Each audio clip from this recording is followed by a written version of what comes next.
Hello dear student, नमस्कार। हमारे YouTube channel पर आप सभी का स्वागत है। सो गाइज, आज अपन देखते हैं लेसन फोर एमपी बोर्ड कक्षा 10 का एनसीईआरटी बेस्ड हम सिलेबस आपको कंप्लीट करवाएंगे गाइज। हमने आज अपन को देखना है अध्याय 4 जाति धर्म और लैंगिक मसले। क्या होते हैं गाइस? जाति और धर्म और लैंगिक मसले के 3 मुद्दों पर चर्चा करेंगे अपन। कि अपन देखते हैं समाज में ये ज़्यादातर व्याप्त होते हैं। जाति से लेकर मतभेद होते हैं, अलग अलग धर्म पाए जाते हैं, लोग लैंगिक मतभेद भी करते हैं, मतलब लिंग संबंधी मतभेद, मतलब पुरुष और महिला में मतभेद पाया जाता है। बोल देते हैं लड़कों की वैल्यू हम देखते हैं समाज में ज़्यादा होती है और लड़कियों की वैल्यू कम होती है। इसी को कहते हैं गाइस लैंगिक मसले। सो गाइस, चलते हैं आज की वीडियो की ओर, देखते हैं आगे।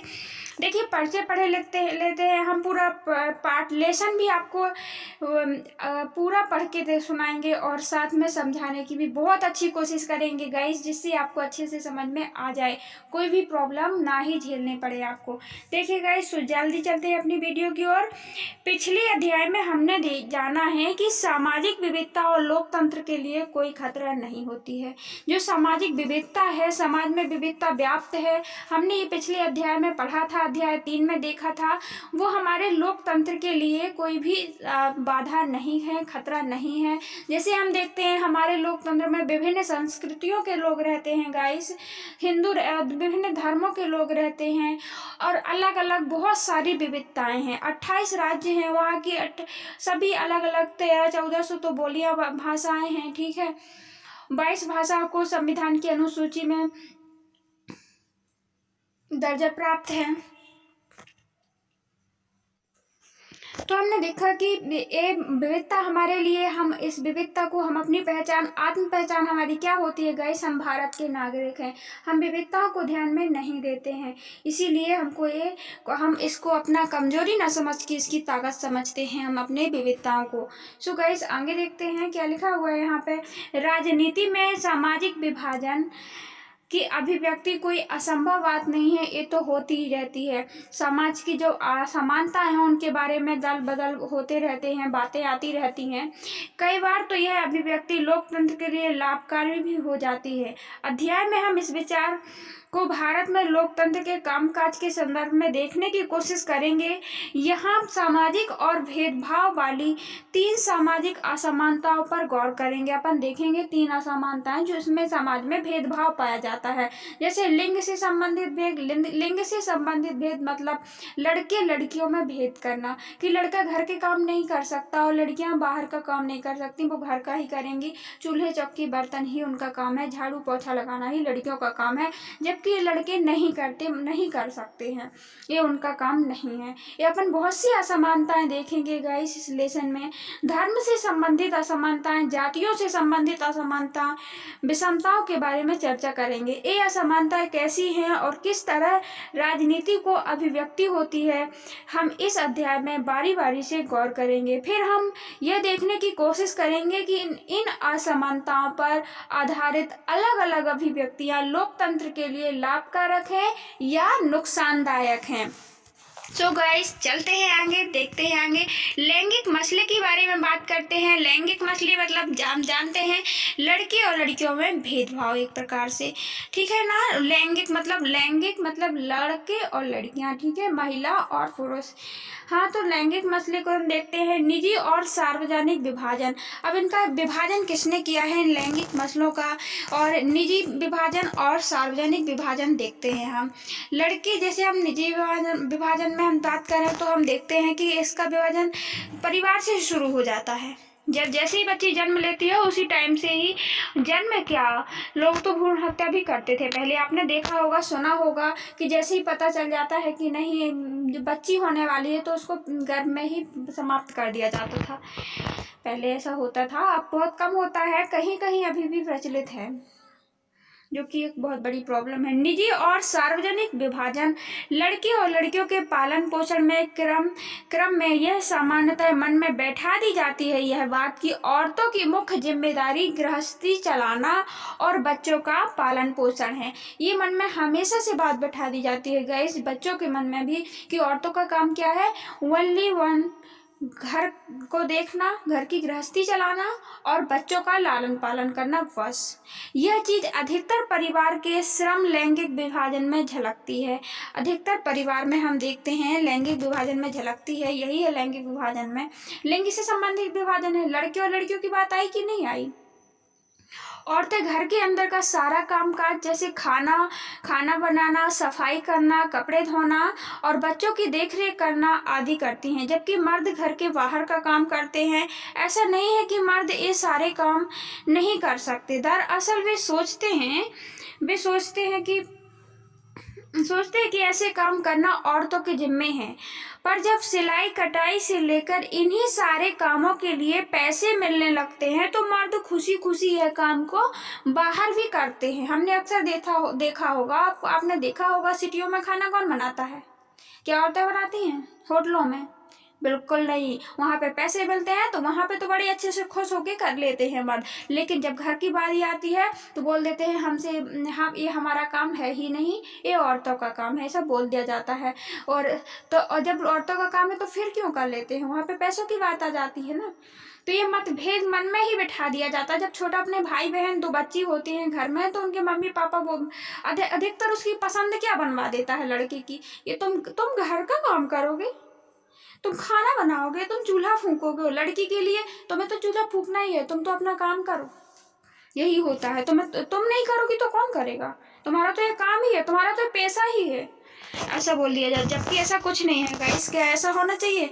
तो फिर बाद में जब नहीं करते हैं तो बाहर पैसे मिलने पे फिर क्यों करने लगते हैं? ऐसा बोलने लगते हैं हमसे बनता ही नहीं है, और फिर क्यों बढ़ने लगता है वही काम? आप जरा सोच के देखिए ना 1 मिनट को। दर्जी होटल के रसोइये पुरुष होते हैं, इसी प्रकार औरतों के घर के बाहर का काम ना करती हों, ऐसा भी नहीं है। हमने देखा कि ये भी बात नहीं है कि अधिकतर लड़कियां घर के काम बाहर के काम ना कर पाती हों, ऐसा भी नहीं है, ठीक है ना। ऐसे गांव में स्त्रियां पानी और जलपान जुटाने से लेकर खेत काटने तक का काम करती हैं। करती हैं कि नहीं करती? गांव में अपन देखते हैं कि वो लोग वहाँ पे खेत काटने का काम भी करती हैं, खाना भी बनाती हैं और खेत में भी काम करती हैं। ऐसा नहीं है कि वो बाहर का काम नहीं कर सकती, ठीक है ना, करती हैं। शहरों में भी हम देखते हैं कि कोई गरीब स्त्री और मध्यम वर्ग परिवार में नौकरानियों का काम कर रही हैं। वो कई स्त्रियां क्या करती हैं, मध्यम वर्गीय परिवार की नौकरानियां हैं या फिर दफ्तर चली जाती हैं। मध्यम वर्गीय स्त्री काम करने के लिए दफ्तर जा रही हैं। यह सच्चाई है कि अधिकतर महिलाएं अपने घरेलू काम के अतिरिक्त अपनी आमदनी के लिए भी कुछ काम करती हैं, लेकिन उनके काम को ज़्यादा मूल्यवान नहीं दिया जाता है और उन्हें दिन रात काम करके भी उन्हें उनका श्रेय नहीं मिलता है। अक्सर हम देखते हैं वो दफ्तर भी जाती हैं, घर का काम भी उन्हीं के जिम्मे में होता है। ये नहीं है कि स्त्री यदि दफ्तर जा रही है तो उसका घर का काम छूट गया, उसी के जिम्मे में आएगा, वही करेगी, है ना, उसको उसका श्रेय नहीं मिलता। और लड़का यदि काम करके आ जाता है 8 घंटे, यदि वो नौकरी कर रहा है कहीं और आ जाता है गाइस काम करके, तो वो चाय लाइए हमारा काम हो गया, हमने अपनी नौकरी बजाई, काम खत्म। लेकिन क्या लड़कियों का काम खत्म होता है गाइस? आप ध्यान करिए, क्या लड़कियों का काम खत्म हो जाता है यदि वो दफ्तर चली जाती हैं? तो उनका तो काम खत्म नहीं होता है ना। हम अक्सर देखते हैं बेचारी इसके बाद भी लगी रहती, दफ्तर भी जाएगी, किसी घर में नौकरानी बन के भी काम करके आएगी पैसों में, और साथ में क्या करेगी, वो खाना भी वही बनाएगी। ये नहीं बोलेगी हस्बैंड से कि लाइए चाय, हमें चाय पीना है। और जैसे ही पति आता है तो उसके लिए पानी ले जाना, चाय ले जाना किसका काम होता है? लड़कियों का। तो उनको बराबर श्रेय दिया गया कि नहीं दिया गया? हमने देखा कि उनका काम करने पर भी उनको श्रेय नहीं मिलता है। श्रेय इस तरह विभाजन का नतीजा यह हुआ कि औरतें तो घर के चार दीवारी में सिमट कर रह गई। इस तरह का जो विभाजन किया हुआ है सामाजिक में, हमने देखते हैं समाज में, इससे इसका क्या प्रभाव मिला हमें देखने को कि लड़कियां चार दीवार घर के अंदर ही रहती हैं और बाहर के सार्वजनिक पुरुषों के कब्जे में आ गया। वो बाहर का जो काम था वो सब कुछ सार्वजनिक स्थल हैं जो सब करते हैं, तो वो क्या किसके हिस्से में आ गया गाइस? वो हम देखते हैं वो पुरुषों के हिस्से में आया। मनुष्य जाति की आबादी में औरतों का हिस्सा कम से कम आधा है आबादी में, पर सार्वजनिक जीवन में खासकर राजनीति में उनकी भूमिका नगण्य है, बहुत ही कम है उनकी भूमिका। सार्वजनिक जीवन में हम देखते हैं, चाहे वो लोकसभा हो, राज्यसभा हो, कोई भी जॉब हो, तो ज़्यादातर कौन काम करता है गाइस? उन नौकरियों में काम करते हैं गाइस, पुरुष ही करते हैं कि नहीं? Sorry guys. और ज़्यादा महिलाएं हमें देखने को नहीं मिलती हैं, और महिलाएं बहुत ही कम हमें देखने को मिलती है वहाँ पे। सो गाइस, इसका नतीजा यह हुआ कि ये लोग सिमट करके रह गई चार दीवारी में। राजनीति में उनकी भूमिका नगण्य है। यह अधिकतर समाजों में पर लागू होती है। यह अधिकतर समाज में हम देखते हैं पहले सिर्फ पुरुष को ही सार्वजनिक मामलों में भागीदारी करने, वोट देने और सार्वजनिक पदों के लिए चुनाव लड़ने की अनुमति थी। धीरे धीरे राजनीति में लैंगिक मुद्दे उभरे और दुनिया के अलग अलग हिस्सों में औरतों ने अपने संगठन बनाना शुरू किए और बराबरी के अधिकार को हासिल करने के लिए आंदोलन किए। विभिन्न देशों में महिलाओं को वोट देने का अधिकार प्रदान करने के लिए आंदोलन हुए। आंदोलन में महिलाओं की राजनीतिक और वैधानिक दर्जे को ऊंचा उठाने और उनके लिए शिक्षा तथा रोजगार के अवसर को बढ़ाने की मांग की गई। मूलगामी बदलाव भी मांग करने वाली महिलाओं ने औरतों के व्यक्तिगत और सार्वजनिक जीवन में भी बराबरी की मांग उठाई। इन आंदोलनों को नारीवादी आंदोलन कहा जाता है। सो गाइस, जो नारियों की रक्षा के लिए, नारियों के हितों के लिए हम देखते आए हैं कि जो आंदोलन कराए गए, उसको आंदोलन हुए गाइस, उसको हम क्या कहते हैं? नारीवादी आंदोलन कहते हैं। जो नारियों की, महिलाओं और पुरुष की बराबरी की बात करता है, जो नारियों के हितों की बात करता है, उसको ही हम क्या कहते हैं? नारीवादी आंदोलन कहा जाता है। क्या हुआ जब हर क्षेत्र में नारियों को वोट देने, सार्वजनिक क्षेत्रों में भी हम देखते आ रहे हैं, एक तो विभाजन हो गया, सामाजिक विभाजन। हमने देखा कि नारियों को ही समाज में अपन देखते हैं कि अधिकतर ये व्याप्त थी। इसके बाद राजनीति में भी हमने देखा, राजनीति में क्या देखा? सार्वजनिक स्थानों में नारियों की बहुत ही स्थिति खराब देखने को हमको मिली। जैसे ना ही उनको वोट देने का अधिकार, ना ही कहीं जॉब पाने का अधिकार। जैसे कि हमारे देश में ही तो खुद देख ही लीजिए आप, हमारे देश में 1900 कब मिला है? 1919 में वोट देने का अधिकार मिला है। ऐसा बहुत से देशों में कब हुआ? जब आंदोलन शुरू हो गए।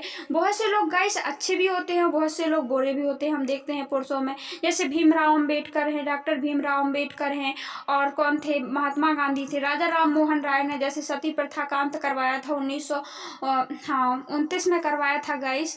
1829 में करीबन करवाया था उन्होंने। किसका? सती प्रथा का अंत। तो बहुत से लोग अच्छे भी होते हैं लीडर, बहुत से गठबंधन हुए कि आंदोलन हुए नारियों के हितों के लिए कि एक कानून नहीं होनी चाहिए। क्योंकि गाइस अपन देखते हैं जो अपनी बहनें होती हैं, किसी किसी को दर्द होता है, किसी को नहीं होता है। हम देखते हैं कोई तो कहता है कि क्या करना, हम लड़के हैं, हम तो अपने एटीट्यूड में रहेंगे। पर आपकी भी तो बहनें हैं ना गाइस, आप भी तो ध्यान कर सकते हैं, क्यों नहीं कर सकते हैं? कि आपकी यदि बहन काम करेगी और आप ऐसो आराम से जिएंगे, उनको उनका अधिकार नहीं मिलेगा। पृथ्वी में हर एक जीव को अधिकार होना चाहिए गाइस। तो फिर तो इंसान है, बराबरी का अधिकार तो है। जैसे वोट देने का अधिकार नहीं था, तो वोट देने का अधिकार क्यों नहीं था? क्यों? आप ही सोचिए, आंदोलनों से मिला इनको। तो महात्मा गांधी हैं, जैसे बहुत लोगों ने बात इसकी राजनीति में उठाना शुरू किया। इसी को कहते हैं हम नारीवादी आंदोलन, ठीक है ना। इससे क्या होता है, अधिकतर लड़कियां क्या करती हैं, फिर कुछ करने की सोच भी नहीं पाती हैं। और ऐसा नहीं है कि लड़कियां कुछ कर नहीं पाती, लड़कियां यदि उनको अधिकार मिलता है तो हम देखते हैं शिक्षा के क्षेत्र में भी आज लड़कियां यदि लड़कों से ज़्यादा नहीं है तो कम भी नहीं है, बराबरी की गाड़ी चलती रहती है। हम देखते हैं चाहे वो खेल हो, चाहे डॉक्टर हो, चाहे इंजीनियर हो, हर क्षेत्र में लड़की आगे आ रही है। क्यों? क्योंकि उसको बराबरी का अधिकार होना चाहिए, और बराबरी के अधिकार जैसे ही उसको अवसर मिलता है तो वो आगे आती है। और जब तक नारी ही शिक्षित नहीं होगी गाइस, जब तक नारियों को ही अधिकार नहीं मिलेंगे तो अपनी सभ्यता कैसे चल सकती है। जैसे महात्मा गांधी ने कहा था, ध्यान रखना आप, हम इसमें नहीं लिखा पर हम बता रहे हैं आपको, महात्मा गांधी ने क्या बोला था गाइस, कि यदि हम किसी एक पुरुष को यदि शिक्षित करते हैं, यदि किसी पुरुष को शिक्षित करते हैं हम, तो केवल एक इंसान को शिक्षित कर रहे हैं। और यदि किसी नारी को शिक्षित कर रहे हैं, यदि किसी नारी को शिक्षित कर रहे हैं, यदि किसी लड़की को शिक्षित कर रहे हैं, तो वो पूरे परिवार का भला करेगी। वहाँ पे उसके बच्चे भी होंगे तो वो उनको शिक्षा की वजह कौन होती है, नारी होती है। वो अपने घर में गृहस्थ जो 4 बच्चे होंगे उनकी देखरेख कौन करती है, नारी करती है। और उनको अच्छे संस्कार कौन दे सकती है, नारी ही दे सकती है। तो फिर यदि समाज को सुधारना है तो पहले नारी को सुधारना चाहिए। तो हम, यदि महात्मा गांधी ने यही कहा था, यदि हम पुरुष को शिक्षित कर रहे हैं तो केवल उसी बस को शिक्षित कर रहे हैं, और नारी को शिक्षित कर रहे हैं तो पूरे समाज को शिक्षित कर रहे हैं।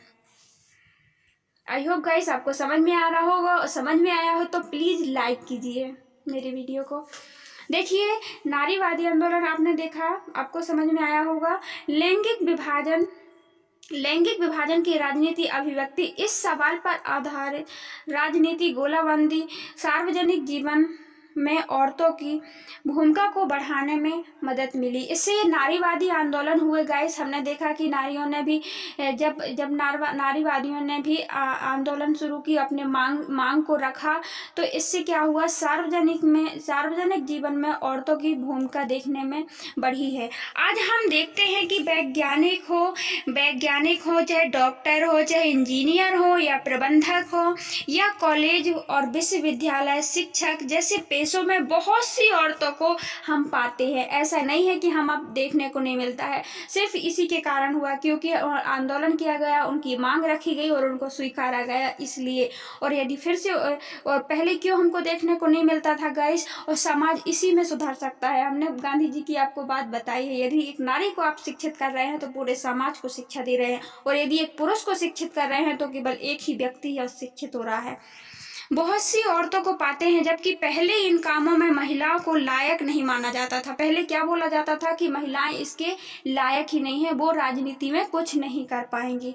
लेकिन ऐसा नहीं है। यदि आप जब मिल बांट कर काम करेंगे गाइस, तो ज़्यादा काम, कोई भी काम हो, यदि स्त्री और पुरुष मिलके करता है तो वो काम जल्दी होता है। और यदि पुरुष बस करता रहे या स्त्री बस करता रहे तो इसका भी तो बोझ कम हो जाएगा ना, और इसका भी बोझ कम हो जाएगा। जब इसको भी बेगानापन महसूस नहीं होगा। जब हमारे ही देश में, हमारे ही घर में जब हमको सुरक्षा ना मिलेगी गाइस, तो कहाँ मिलेगी हमको अधिकार। जब यहाँ नहीं मिल सकते तो फिर कहाँ मिल सकते हैं, आप जान सकते हैं।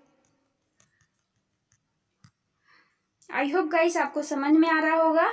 इन महिलाओं को लायक नहीं समझा जाता था। दुनिया में कुछ ऐसे देश हैं जहाँ स्वीडन है, नॉर्वे है, फिनलैंड है, स्कॉटलैंड है, आई है, देशों में सार्वजनिक जीवन में महिलाओं की भागीदारी स्तर काफी ऊंचा है। हमने देखा कि स्वीडन है या फिनलैंड है, स्कैंडिनेविया है, इन देशों में महिलाओं की भागीदारी काफी अच्छी है। अब देखते हैं, इनको खुद करें और खुद सीखें। आप भी अपन करके देख सकते हैं इस एक्टिविटी को। यहाँ एक्टिविटी करके दिखाई गई है गाइस बहुत देशों में, जैसे स्वीडन है और वहाँ की। देश के 6 राज्यों में समय का उपयोग संबंधी सर्वेक्षण किया गया तो क्या पाया जाता है, यहाँ देखेंगे। इससे पता चलता है कि एक औरत का औसतन रोजाना 7.5 घंटे से ज़्यादा काम करती है। कितना गाइस, 7.5 घंटे से ज़्यादा काम करती है। कौन? महिला काम करती है, 7.5 घंटे से ज़्यादा काम करती है, ठीक है। और हमने क्या देखा, औसतन इतना काम करती है।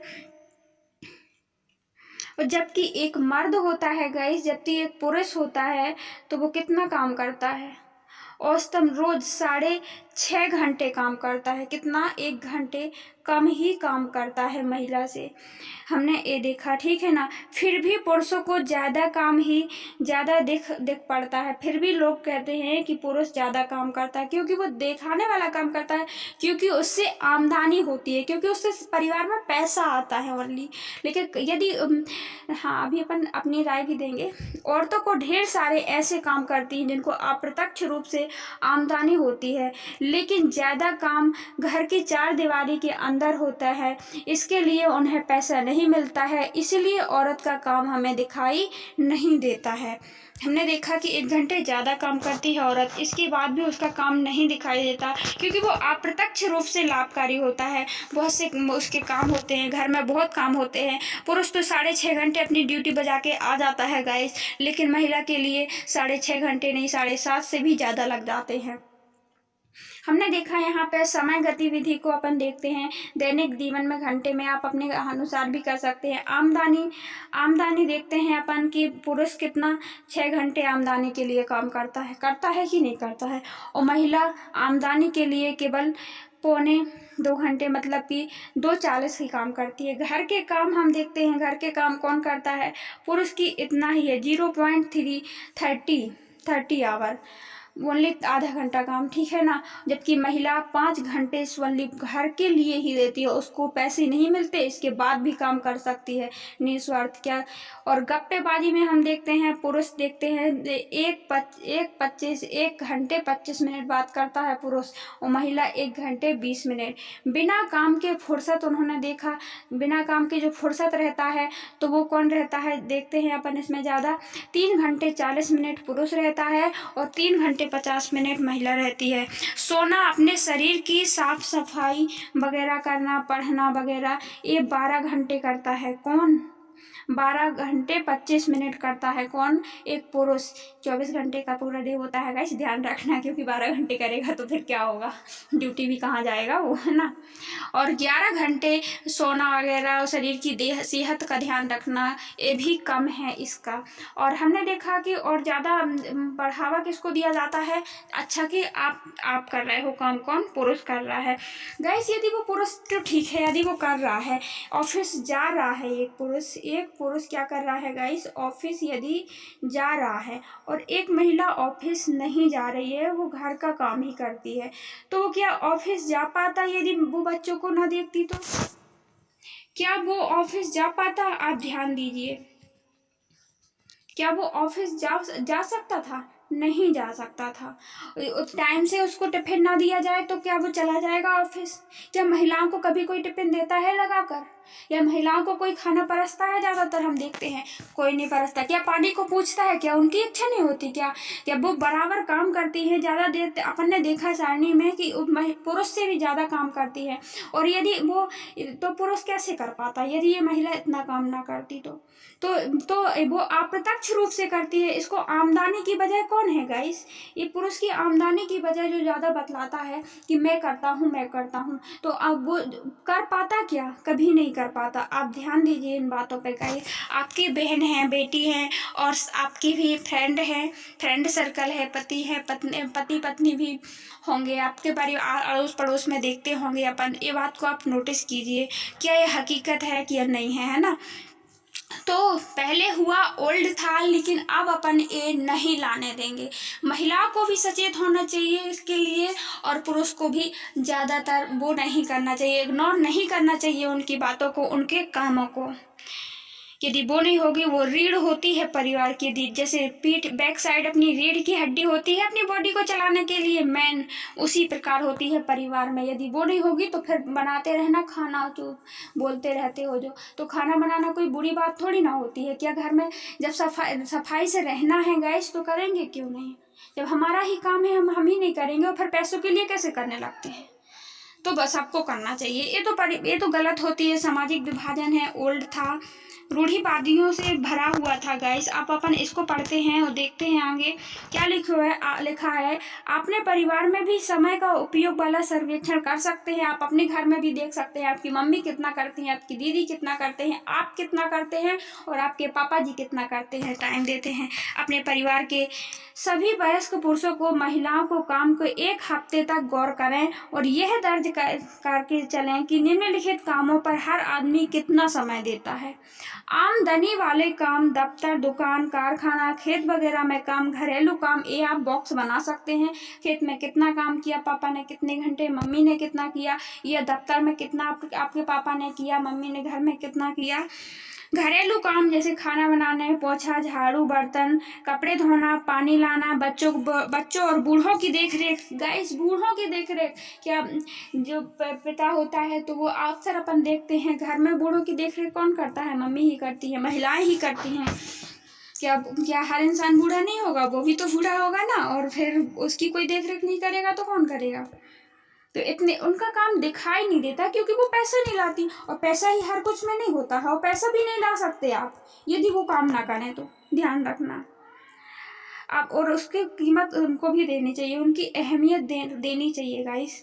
आराम करना या सोना शरीर से लगे नई श्रेणियों को बना सकते हैं। हम इसमें हर काम में जो समय लगता है उसको हफ्ते में हिसाब कर जोड़ सकते हैं। इसे 7 से भाग देकर सदस्य का रोज का औसत निकाल सकते हैं। परिवार में भी महिला और पुरुषों से ज़्यादा काम करती हैं। हम देखते हैं हमारे परिवार में भी महिलाएं पुरुषों से ज़्यादा काम कर सकती हैं। गाइस, इस सारणी में बताया गया है इसमें कि आप अपने औसतन घर का भी काम देख सकते हैं कि कौन महिला है और पुरुष है वो कितने कितने घंटे काम करती है। 7 दिन का आप रखिए, 7 दिनों के बाद आप देखिए, 7 दिनों के बाद एक एक दिन का निकालिए पूरे घंटों को जोड़ करके और उसको 7 से डिवाइड कर दीजिए गाइस।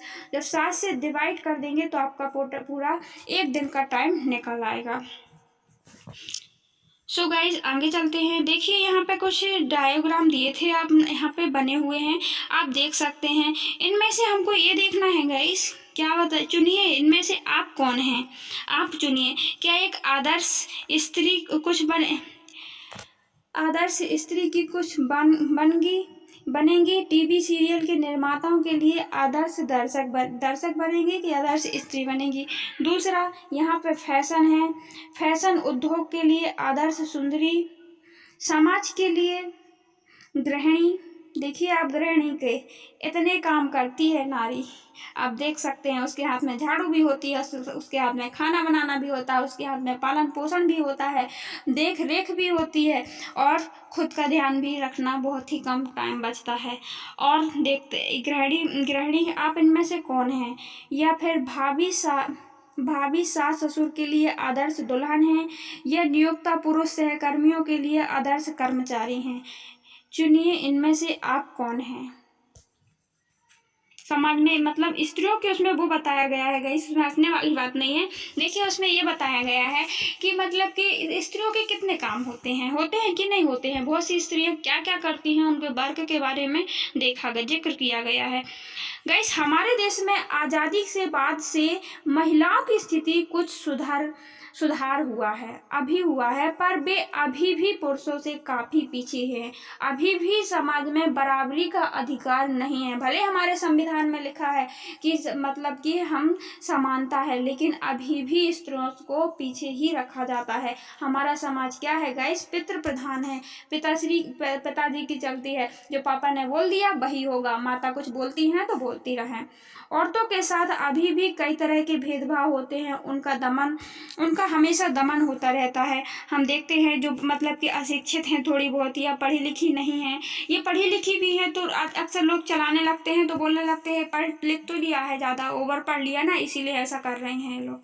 लेकिन नहीं, अपने अधिकारों को हम अपनी ही सुरक्षा, अपना ही अधिकार क्यों नहीं लेंगे। हमारा अधिकार है गाइस, और जो हमारा अधिकार होगा उसके लिए हम लड़ते रहेंगे और आगे बढ़ते रहेंगे, और लेना चाहिए। और यदि हम नहीं लेते हैं गाइस, यदि हम चुपचाप किसी भी जुल्म को सह लेते हैं तो क्या होता है, उसमें बढ़ावा मिल जाता हो, बढ़ावा मिल जाता है तो वो दर्द हमें फिर से दिया जाएगा, या हमको नहीं दिया जाएगा गाइस तो सामने वाली स्त्री को दिया जाएगा। और यदि हम नहीं सहेंगे तो सामने वाली स्त्री भी नहीं सहेगी, या फिर उसको बढ़ावा नहीं मिलेगा पुरुषों को इसमें, और वो लोग वैसा काम करेंगे ही नहीं। और यदि हम जब तक सहना तो कब से हुआ गाइस, पहले समय से ही लोग सहते आ रहे हैं, इसीलिए उन पर जुल्म हो रहा है। जो गलत है तो गलत है, गलत को कभी भी नहीं मानना चाहिए। यदि हम एक जुल्म को स्वीकार कर लेते हैं, यदि कोई जुल्म को अपन मान भी लेते हैं तो कोई अच्छी बात नहीं है गाइस।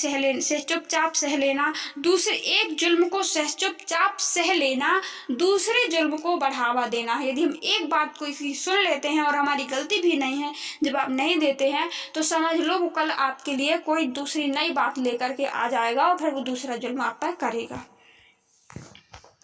महिलाओं की साक्षरता के आधार पर देखते हैं गाइस, इनमें कितने डिफरेंस हैं, देखते हैं हम महिला पुरुषों में कितने मतभेद हैं, उन पे देखते हैं। साक्षरता के हिसाब से यदि हम देखें तो क्या है, महिलाओं की साक्षरता दर अभी भी हम देखते हैं 54% है ओनली, जबकि पुरुषों की साक्षरता दर क्यों है 76% है। सोचिए, वो 54% है और वो 76% है। 20-22% ज़्यादा फीसदी है कि नहीं ज़्यादा। इसी प्रकार स्कूल के पास करने वाली लड़कियों की एक सीमित संख्या की उच्च शिक्षा की ओर कदम बढ़ा जाती है। जब हम स्कूली परीक्षा को परिणाम को गौर से देखते हैं तो पाते हैं कि कई जगह लड़कियां ने बाजी मार ली है। हम देखते हैं कि ये नहीं है कि लड़कियां पढ़ नहीं पाती हैं, या वो पढ़ने में होशियार नहीं है, या कोई प्रॉब्लम है, ऐसे माइंड उनका कम चलता है, ऐसा कुछ भी नहीं है गाइस। हमने देखा है कई स्कूलों में यदि लड़का लड़कियां पढ़ रहे हैं तो कभी कभी क्या होता है, लड़कियां ही बाजी मार ले जाती हैं। यदि हम उनके परिणाम देखते हैं, रिजल्ट देखते हैं, तो कई जगहों पर प्रदर्शन लड़कियों के बेहतर हैं, या फिर बेहतर नहीं है तो कमतर भी नहीं है, मतलब कम भी नहीं है, लेकिन आगे की पढ़ाई के दरवाजे उनके लिए बंद हो जाते हैं। हम यहाँ तो देख लेते हैं स्कूली शिक्षा में कि हाँ ठीक है, उनका लेवल यदि वो पढ़ रही हैं ना, तो ऐसा नहीं है कि उनका माइंड नहीं चलता है या कोई प्रॉब्लम है, तो वो भी बाजी मार ले जाती हैं। लेकिन आगे चलकर क्या होता है, उनकी पढ़ाई बंद करवा दी जाती है, क्योंकि उनके माता पिता अपने संसाधनों को लड़कों के लिए दोनों लड़के और लड़कियों के दोनों पर बराबर खर्च करने की जगह लड़कों पर ज़्यादा खर्च करना पसंद करते हैं। तो साक्षरता हमने देख ली। साक्षरता क्या देखी गई, साक्षरता लड़कियों की कम है, 54% है। में एक अंतर तो हमने देखा, साक्षरता के हिसाब से उनकी 54 है लड़कियों की और लड़कों की 74 है। और दूसरा क्या डिफरेंस है, क्या अंतर है, इस स्थिति के चलते अब भी तनख्वाह वाले ऊंचे पदों पर पहुंचने वाली महिलाओं की संख्या बहुत कम है। भारत में औसतन एक स्त्री और एक पुरुष की मजदूरी दी जाएगी। बहरहाल काम के हर क्षेत्र में, यानी खेल कूद की दुनिया से किसी सिनेमा संसार तक और कल कारखानों से लेकर खेत खलिहान तक महिलाओं की पुरुषों की तुलना में कम मजदूरी मिलती है। मजदूरी तो मिलती है लेकिन कम मिलती है। अक्सर हम देखते हैं जब समान काम के लिए समान वेतन नहीं दिया जाता, ये अन्याय है या नहीं है। जब हम एक लड़का काम करता है तो उसके लिए अधिकतर ये होता था कि समान काम के लिए समान, यदि वो 6 घंटा वो दे रहा है और 6 घंटा वो दे रही है तो उसको वो घर का भी करना पड़ता है ना।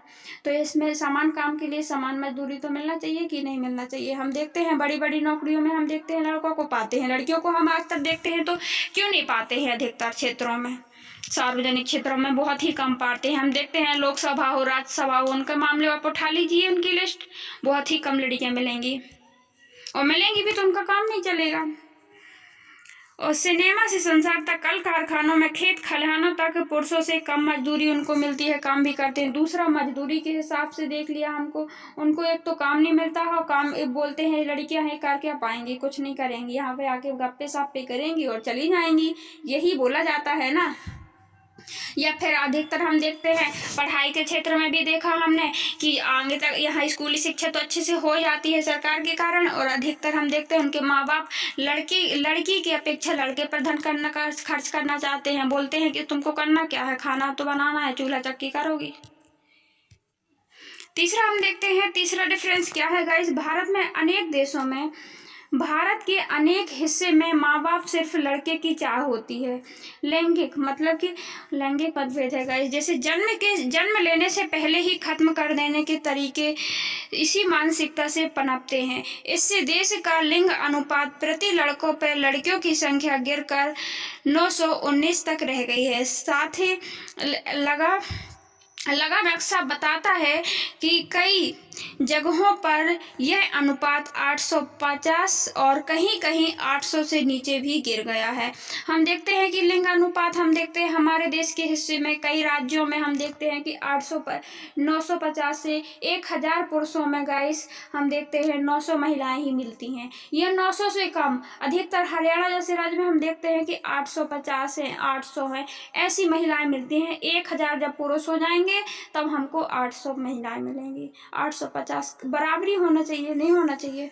तो हमें ए लेवल लिंग अनुपात हम अक्सर कमता क्यों है? क्योंकि बहुत से राज्यों में ये सोच लिया जाता है, अक्सर लोग क्या करते हैं, लड़कियों की चाह नहीं रखते हैं।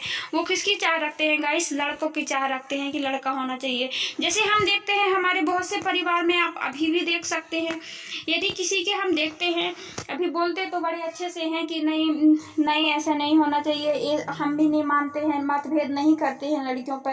तो अक्सर हम देखते हैं क्या होता है, यदि किसी की एक लड़की होती है गाइस, हमने देखा कि एक छोटी सी प्यारी सी डॉल हो जाती है, ठीक है ना, एक डॉल हो जाती है। जब वो डॉल हो जाती है गाइस तो हम देखते हैं कि उसके माँ बाप फिर से क्या करते हैं, फिर एक बच्चे और जन्म देते हैं। क्यों देते हैं? क्योंकि उनके बॉय नहीं हुआ है, इसलिए कि उनको लगता है हमारे बुढ़ापे में सेवा कौन करेगा, हमारे साथ कौन देगा, ये लड़की तो चली जाएगी पराए घर की, इसको करना क्या है, पैसे थोड़ी ना लाएगी।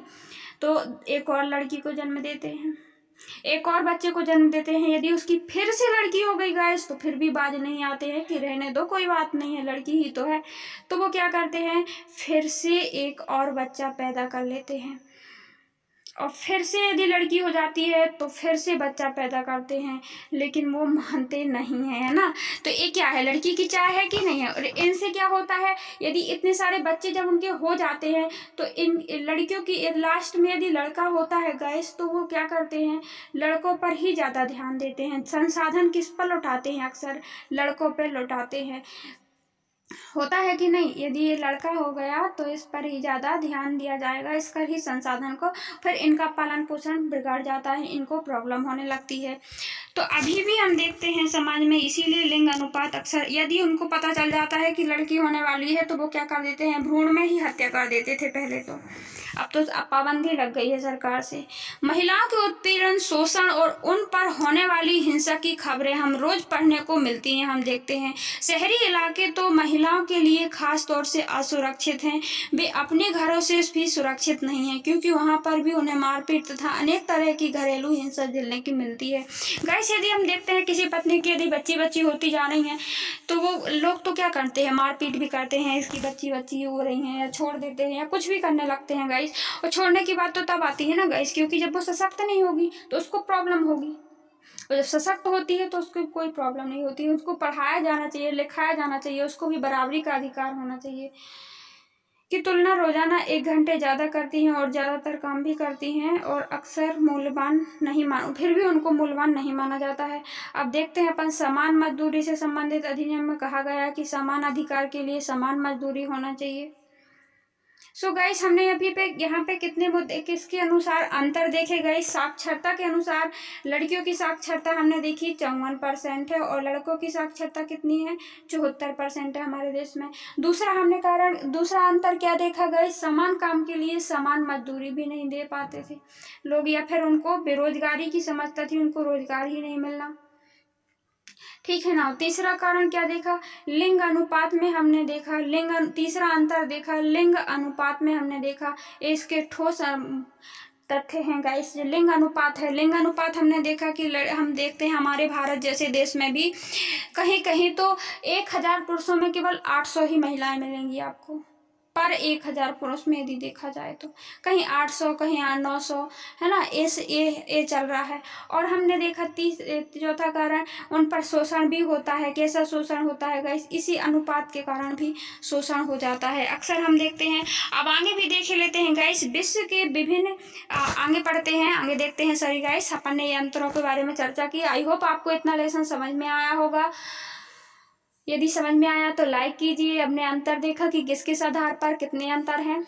देखते हैं विश्व के विभिन्न क्षेत्रों में सांसदों में महिलाओं की संख्या का परसेंट क्या है। महिलाओं की संख्या का परसेंट हम देखते हैं संसद में, इसमें देखे लेते हैं। देखिए जो नार्डिक है, नार्डिक देश में कितने हैं संसद में महिलाओं की संख्या कितनी है, 42.3, काफी अच्छी है, ठीक है ना।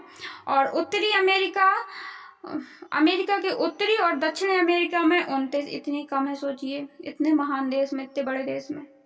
और ये मतलब बड़ा तो नहीं है क्षेत्रफल से, है पर ज़्यादा नहीं है।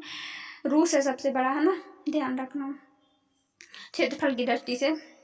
यूरोप में हम देखते हैं कि 26%, और हम सहारा दक्षिणवर्ती देश में देखते हैं 23। एशिया में देखते हैं टोटल एशिया महाद्वीप में 19, और पैसिफिक में देखते हैं 18, और अरब मुल्क में देखते हैं 15.6। जबकि भारत देखिए कितनी नीचे श्रेणी में है। यहाँ पे हम देखते हैं 11.8, वहाँ पे इस सांसदों में स्थिति मिलेगी महिलाओं की। बहुत ही कम संसद में महिलाएं जा पाती हैं चुन करके, हम देखते हैं। और जब सरकार में ही महिलाएं नहीं होंगी तो उनके लिए कानून कौन बनाएगा, और जो भी कानून आएगा तो क्या वो अच्छे से आ पाएगा, क्या वो उनकी स्थिति को इतने अच्छे से बारीकी से समझ पाएंगे। आ भी पाते हैं तो पूरे निभा नहीं पाते हैं। तो इतनी कम फीसदी है, तो ये दर्शा रही है कि नहीं दर्शा रही है कि महिलाओं में मतभेद हो रहा है कि नहीं हो रहा है। आप इन लिस्ट पे देख सकते हैं भारत की स्थिति कितनी खराब है। सो गाइस आगे देखते हैं महिलाओं का राजनीतिक प्रतिनिधित्व। राजनीति में प्रतिनिधित्व होना चाहिए गाइस महिलाओं का। अपन देखते हैं इसके बारे में, पढ़ेंगे क्या प्रतिनिधित्व है। ये कोई छुपी बात नहीं है कि औरतों की भलाई या उनके साथ समान व्यवहार वाले मुद्दों पर पर्याप्त ध्यान नहीं दिया जाता। इसी के चलते विभिन्न नारीवादी समूह और महिला आंदोलन इस निष्कर्ष पर पहुंचे हैं कि जब तक औरतों को सत्ता पर नियंत्रण नहीं होगा तब तक इस समस्या को निपटारा नहीं हो सकता। इस लक्ष्य को हासिल करने का यही एक तरीका है गाइस कि जनता द्वारा चुने हुए प्रतिनिधियों में महिलाओं की हिस्सेदारी को बढ़ाया जाए। गाइस जो बहुत सारे हमने देखा कि नारीवादी आंदोलन हुए, नारियों के लिए संघर्ष हुए, तो इससे यही निष्कर्ष निकलता है। इसके बाद भी उतना सुधार नहीं आया नारियों में, उतनी उनकी स्थिति नहीं सुधर पाई है। सो गाइस इसके लिए हमने देखा कि इसका कारण मेन रीजन, जब तक उन्होंने ये निष्कर्ष निकाला, जो नारीवादी आंदोलन हुए, नारियों के हित के लिए आंदोलन हुए, उन्होंने क्या निष्कर्ष निकाला गाइस कि जब तक महिलाओं की भागीदारी नहीं होगी सत्ता में, तब तक उनका प्रतिनिधित्व बन करके, जब तक महिला नहीं आएंगी गाइस उनका प्रतिनिधित्व करने, उनके लिए कानून बनाने, तब तक क्या हो उनकी स्थिति नहीं सुधर पाएगी। हमने संसद में भी देखा गाइस कितने कम है हमारी भारत में महिलाओं की स्थिति, वहाँ पे कितनी कम महिलाएं जाती हैं। भारत की विधायिका में महिला प्रतिनिधित्व का अनुपात बहुत ही कम है। जैसे कि लोकसभा में महिला संसद की संख्या 2019 में 14.36% तक पहुंच सकी है। अभी गाइस देखिए आप, अभी 2019 चल रहा है, कब से अभी आंदोलन हो रहे हैं, सब कुछ हो रहा है। आज की दुनिया में जीते हुए भी कितनी कम महिलाएं संसद में हैं, 14.36%, ठीक है ना। और जो हमने देखा था नॉर्वे है, वहाँ पे कितनी है, नार्डिक है, वहाँ पे 43 और अपने यहाँ पे लोक संसद में 14.36 ही पहुँच पाए हैं। राज्य विधानसभा में प्रतिनिधित्व 5% भी कम है। राज्य की विधानसभा में, वो तो केंद्र में 14 है पूरे राज्यों में, ठीक है ना, यदि वो केंद्रीय में। और जब अपन देखते हैं हर राज्यों में ओनली 5% से भी कम है। इस मामले में भारत के नंबर दुनिया के देशों में काफी नीचे है। हमने बॉक्स में देखा कि इस मामले में अफ्रीका और लातिन अमेरिका के कई विकासशील देशों से भी पीछे है हमारा भारत। जो छोटे छोटे देश है ना गाइस, हम देखते हैं दुनिया में, उनसे भी कहीं खराब स्थिति है हमारे यहाँ महिलाओं की। हमारे देश से अच्छी तो कई देशों में है। कभी कभार कई महिला प्रधानमंत्री या मुख्यमंत्री की कुर्सी तक आ गई, पर मंत्रिमंडलों में पुरुष का ही वर्चस्व रहा है।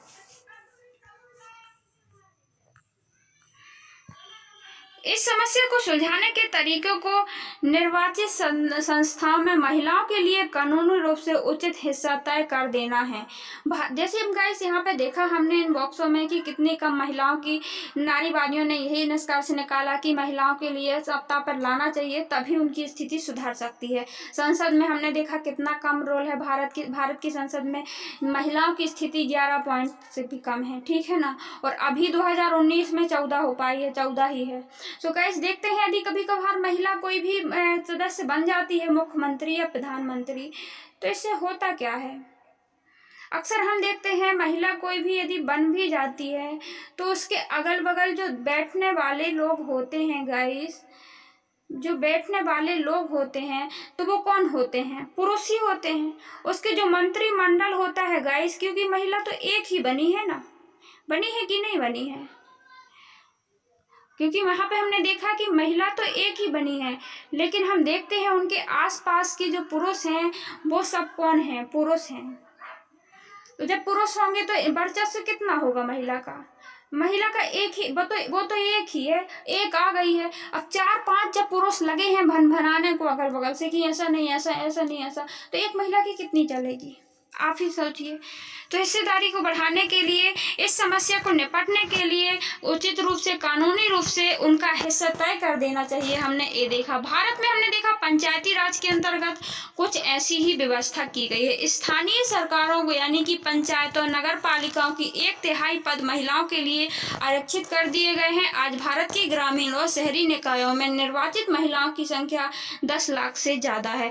गाइस हम देखते हैं इस समस्या से निपटने के लिए, जैसे हम स्थानीय शासन में देखते हैं, स्थानीय शासन मतलब कि जैसे सरपंची का चुनाव होता है, ग्राम पंचायत में चुनाव होता है गाइस, तो उसमें हम देखते हैं कि महिलाओं के लिए आरक्षण होता है कि अब महिला सीट ही आएगी, और इसमें जब महिला सीट आएगी तो महिला ही जीतेगी ना कोई सरपंच बनेगी, उसमें पुरुष नहीं होगा। जब महिला की ही सीट रहेगी तो अब पुरुष बीच में आएगा ही नहीं, जब आएगा नहीं तो वो होगा नहीं अपना सरपंच गाइस।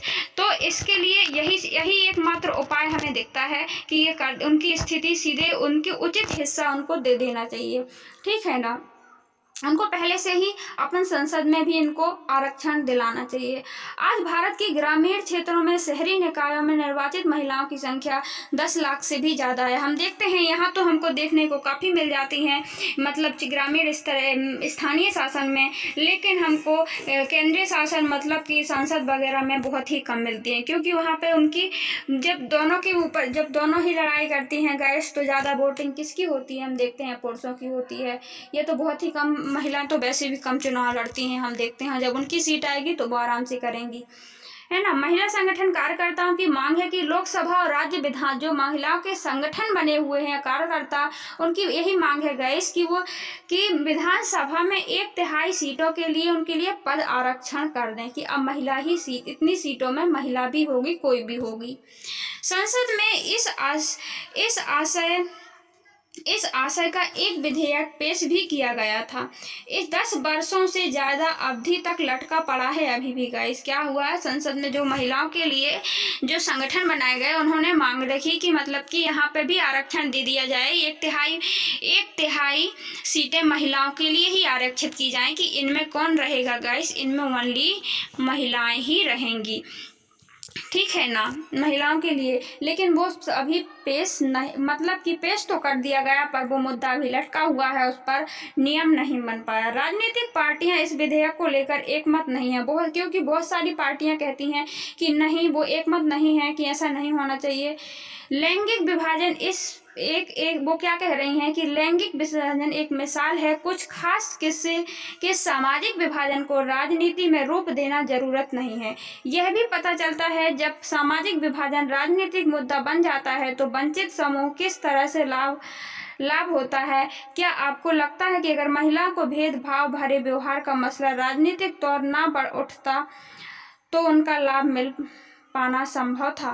गाइस यहाँ पे देखते हैं हमने जो ये मसला तो उठ गया मुद्दों में 10 वर्ष से चल रहा है गाइस कि आरक्षण का मुद्दा कि महिलाओं के लिए 1/3 सीटें आरक्षित कर दी जाएं, लेकिन क्या अभी वो कानून नहीं बन पाया है? क्योंकि जो विपक्ष दल होते हैं गाइस हम देखते हैं वो क्या कह रहे हैं, यदि ऐसा क्योंकि वो बोल रहे हैं जो सामाजिक विभाजन है इसको हम राजनीति में नहीं लाएंगे, ये समाज का विभाजन है, सामाजिक विभाजन है, इसको हमें राजनीति में नहीं लाना चाहिए। वह उसी प्रकार गाइस जैसे हम बोलते थे वहाँ पे कि ये राजनीति में हम सामाजिक इनको नहीं लाएंगे, सामाजिक मुद्दों को नहीं लाना चाहिए, लेकिन लाया गया तो हो गया काम। जैसे पहले लोग डर रहे थे गाइस वही हो रहा है कि यदि अपन राज्यों को भाषा के आधार पर बांट दे रहे हैं तो राज्यों के बीच विभिन्नताएं हो जाएंगी और राज्य अलग अलग हो जाएंगे, लेकिन ऐसा नहीं। उनको प्रॉब्लम थी गाइस, रियली प्रॉब्लम थी। यदि भाषा के आधार पर ना होता तो आप ही सोचिए,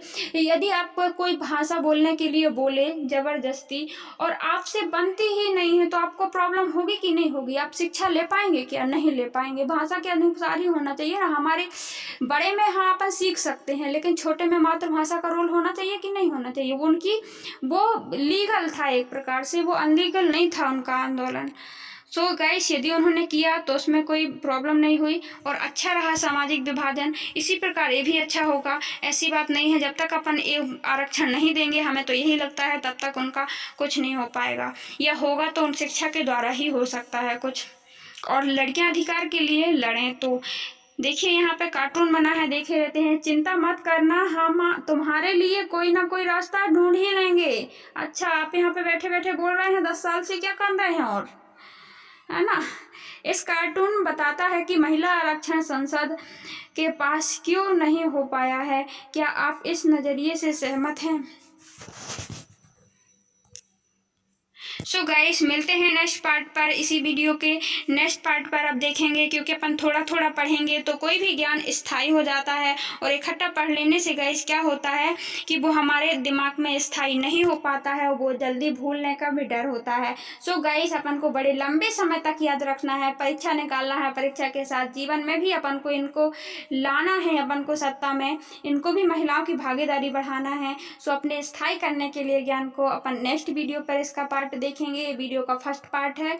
सो थैंक्स फॉर वॉचिंग गाइस। आत्मनिर्भर रहिए, किसी पर निर्भर मत रहिए। कोई जरूरी नहीं, स्कूल नहीं लग रहे हैं तो ना लगे, पर सेल्फ स्टडी से हमें कोई नहीं रोक सकता। So thanks for watching guys. इसी एनर्जी के साथ पढ़ते रहिए, खुश रहिए। All the best guys, take care, bye bye.